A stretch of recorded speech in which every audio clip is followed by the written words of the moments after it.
I'm here with Tumblr founder and chief executive David Karp. David, thanks very much for joining us. Thank you for having me. Excited to be here.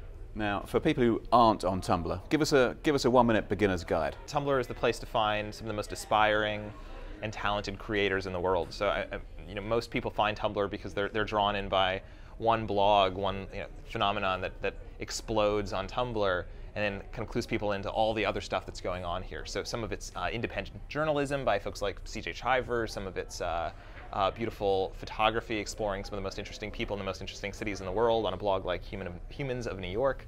Some of them are 14-year-old girls obsessed with elaborately decorating their nails with art and or with paint and glitter, that sort of thing. And give us the latest stats, in terms of how many users and how many blogs? 110 million blogs on Tumblr today, reaching an audience of about 300 million people. Those 300 million people spend about 25 billion minutes a month on Tumblr right now. And we're at an advertising festival, so we should talk ads. So you took ads for the first time last year, is that right? Yeah, starting about 1 year ago today. And how have you managed that tricky introduction where people are used to having an ad-free environment? Actually, this was kind of nice. This was since we were at that point about 5 years into Tumblr, we'd waited a little while to roll out a proper ad platform. The creative advertisers who were excited to use these tools that we were putting out there, and they didn't wait for us. They showed up on Tumblr, they started to show us what was possible, and started to set an example for the community and to that audience on Tumblr that showed that advertising didn't need to be gross, it didn't need to be dull, it could actually be great creative content that made Tumblr more interesting, better place with more great stuff.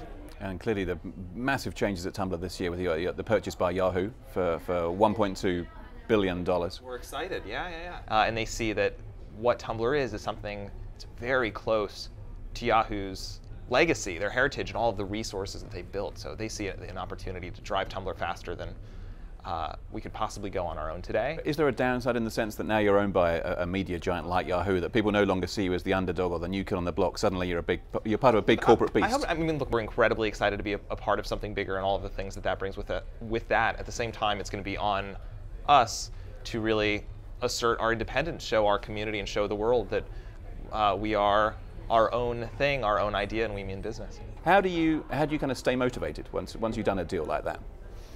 Look, this was always about the mission for us. This was never for me about being a successful business person. Once we saw and met some of these creators that were doing this amazing stuff on Tumblr, we realized that's what this was all about. That's what started to get us up out of bed early every day. This community that was doing stuff with these tools that we were giving them that surprised us every single day. Doing stuff that we loved, and a lot of stuff that wouldn't have existed if it weren't for these tools that we were setting them up with. And that very quickly became the mission, this mission to empower the most talented and aspiring creators to make their best work and get it in front of the audience they deserve. And it's such an amazing gig.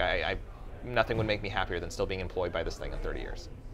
David Karp, thank you very much. Thank you so much for having me. I really appreciate it.